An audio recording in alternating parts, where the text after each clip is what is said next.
история. И аз всъщност тогава казах, щом сме двама, страшно няма.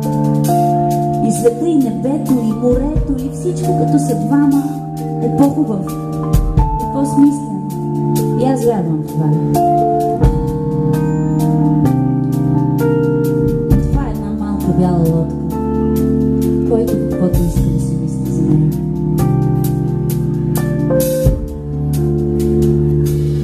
Малка бяла лодка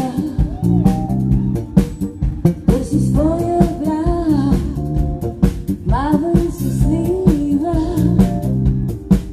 с морския мираж.